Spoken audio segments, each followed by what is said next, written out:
হাতে দু একদিন ছুটি পেলেই মন যেন কোথাও বেড়ানোর জন্য পাগল হয়ে যায়। তাই আমরা সকলে মিলে ঘুরে এলাম কলকাতার খুব কাছে উড়িষ্যাতে বাংরিপোষি বলে একটি জায়গায়, যার দূরত্ব কলকাতা থেকে 235 কিলোমিটার। যেতে যেতে রাস্তায় কিন্তু আমরা সেই জয়গুরু ফ্যামিলি রেস্টুরেন্টে দাঁড়ালাম। তো অসাধারণ খাওয়ার এক্সপিরিয়েন্স এখানে। যদিও আমরা কোলাঘাটে অলরেডি ব্রেকফাস্ট করে নিয়েছিলাম, আর এখন এই জায়গাটা কি বলবো, মনে হচ্ছে জাস্ট শরতের ছোঁয়া। এত সুন্দর আকাশ, এত চারিদিকের এত সুন্দর পরিবেশ, সব মিলিয়ে কিন্তু খুব দারুণ লাগছে। আর এখান থেকে বাংরিপোষির দূরত্ব হচ্ছে 65 কিলোমিটার।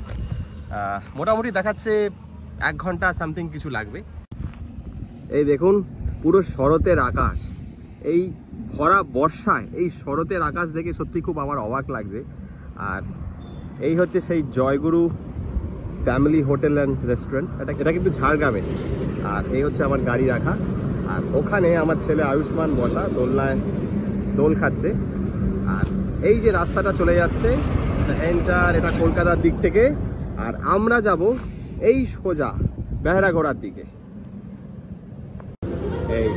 এই ম্যাডাম দাঁড়িয়ে রয়েছেন, আর এই হচ্ছে আমার দিদি ফটো তুলতে ব্যস্ত, আর ওই আমার ছেলে, আর ওটা আমার একটা মেয়ে। এরা দুজন এখানে দোলনা চড়ছে। দেখুন খুব দারুণ একটা এক্সপিরিয়েন্স। আগেও আপনাদের দেখিয়েছি এই জায়গাটা, তো আজকেও সেম জায়গা। যদিও এটা খুব একটা বড় যে লং ড্রাইভ সেটা বলা যাবে না, তবে এখানে আসলে সত্যি এখানকার সবচেয়ে উপভোগ্য হচ্ছে এখানকার রাস্তা। অসাধারণ এই রাস্তা, গাড়ি ড্রাইভ করতে এত ভালো লাগে। যারা ড্রাইভিং এনথুসিয়াস্ট তাদের জন্য তো এই রাস্তাটা সত্যি খুব ভালো। তো চলুন যাওয়া যাক, যেতে যেতে রাস্তা আপনাদের দেখাবো। আর আমরা স্টে করছি শিমলিপাল হোটেলে, শিমলিপাল হোটেল অ্যান্ড রিসর্ট, যেটা বাংরিপোষিতে রয়েছে। তো সেখানে গিয়ে আপনাদের হোটেলের রিভিউ দেবো, আর কাল যেখানে যেখানে সাইট সিন করবো সব আপনাদের দেখাবো। চলুন যাওয়া যাক।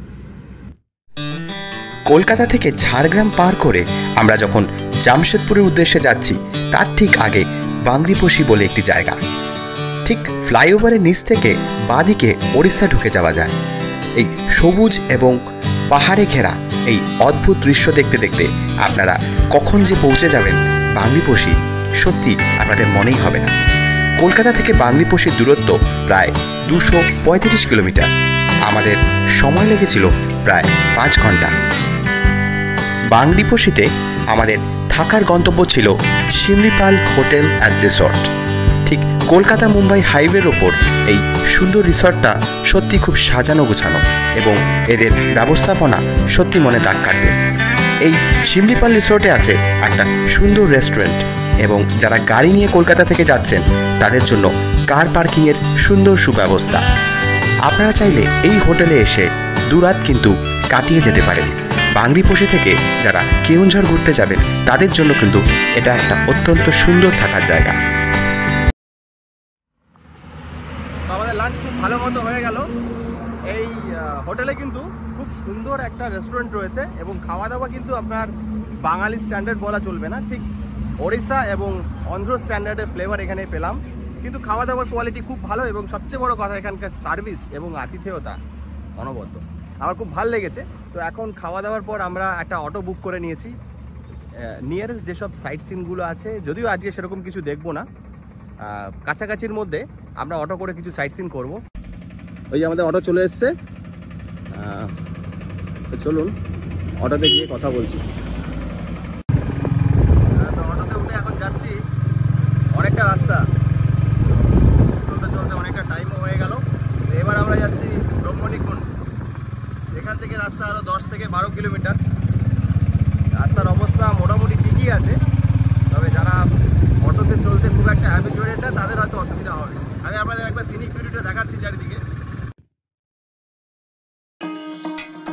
সুন্দর সবুজ ঘেরা এই শিমলিপাল জঙ্গলের ভেতর দিয়ে যেতে যেতে জন্তু জানোয়ারের ভয় আমাদের কতটা ছিল জানি না, কিন্তু মানুষের ভয় তার থেকে বেশি ছিল।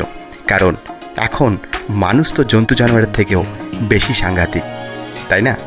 তাই এই সুন্দর গভীর অভয়ারণ্যের ভেতর দিয়ে যেতে যেতে আমাদের মনেও কিন্তু বিভিন্ন রকম ভয়ের সঞ্চার ঘটেছিল।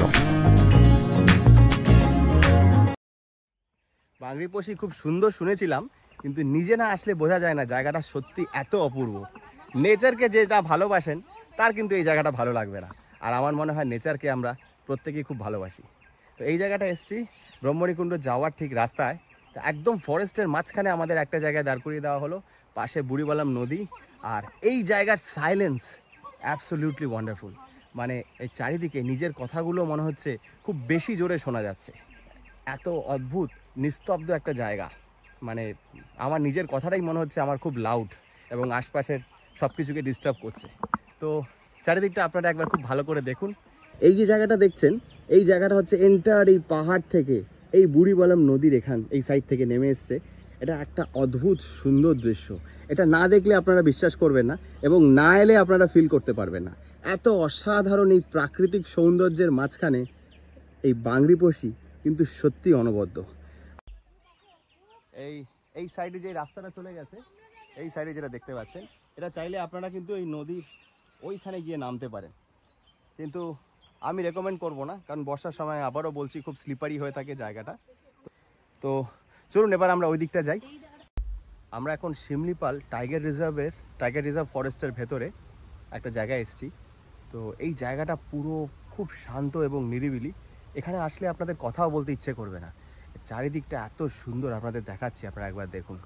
এই হচ্ছে টাইগার রিজার্ভের এন্ট্রি, এখান দিয়ে জাস্ট ঢুকতে হয়। ওখানে জুতো খুলে আসার কথা লেখা রয়েছে, কিন্তু আমরা কিন্তু জুতো পরেই আসছি। আর এই হচ্ছে এন্টার ফরেস্টের ভেতরটা, আর এই দিক দিয়ে সিঁড়ি দিয়ে নেমে যেতে হয়। ওখানে নদীর আওয়াজ শুনতে পাচ্ছি, আর এই জায়গায় কিছু বাইক রাখা আছে, খুব কম টুরিস্টই আসে। হ্যাঁ, পিকনিক রান্না টান্না করে। আচ্ছা, আর ওদিকে পিকনিক হয় এই সাইডগুলোতে, রান্না বান্না করে এই সাইডে পিকনিক করে সবাই। আর এই দিকটা হচ্ছে এই যে সামনে যে ওয়াটারফলটার আওয়াজ শুনতে পাচ্ছি, সেখানে যাওয়ার রাস্তা।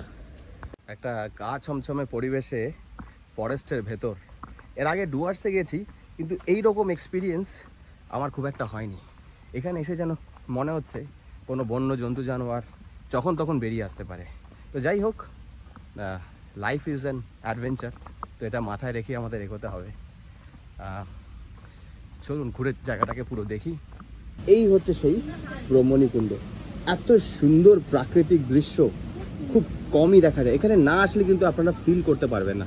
আর এই জলটা ভীষণই স্বচ্ছ এবং ঠান্ডা। চলুন আপনাদের নিয়ে গিয়ে আমি কাছে দেখাচ্ছি। এই হচ্ছে সেই ব্রহ্মণীকুণ্ড, আর ওইখান থেকে জলটা নামছে, দেখুন এই অপূর্ব দৃশ্য এখান থেকে। আর এই জায়গা এন্টার জায়গাটা খুব পরিষ্কার পরিচ্ছন্ন, খুব পরিষ্কার পরিচ্ছন্ন।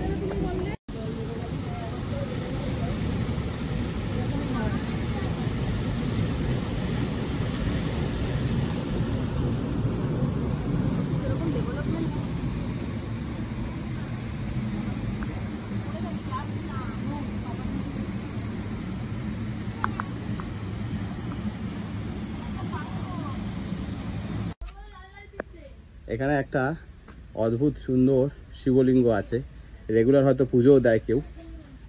আর এই দিকের দৃশ্যটা জাস্ট দেখুন, অদ্ভুত সুন্দর।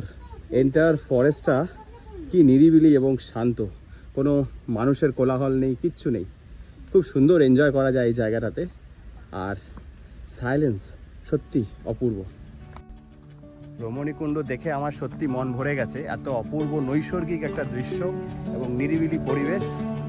আর আসার রাস্তাটা সত্যি খুব হেক্টিক ছিল, মানে এত জার্নি হয়েছে।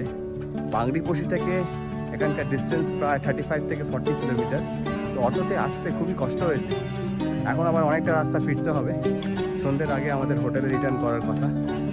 আর কালকে যেসব জায়গায় সাইট সিন করবো সব আপনাদের দেখাবো। তো চলুন এখন হোটেলে ফিরে যাই। আমার ভিডিওগুলো যদি আপনাদের ভালো লেগে থাকে তাহলে please like, share and subscribe করুন আমার চ্যানেল হোমসিক মকে। আমি অভিজিৎ, আমি আবারও আসবো নতুন কোনো ভিডিও নিয়ে, নতুন কোনো জায়গায়, আর ঘুরবো আপনাদের সাথে। Till then, good bye and Jai Hind.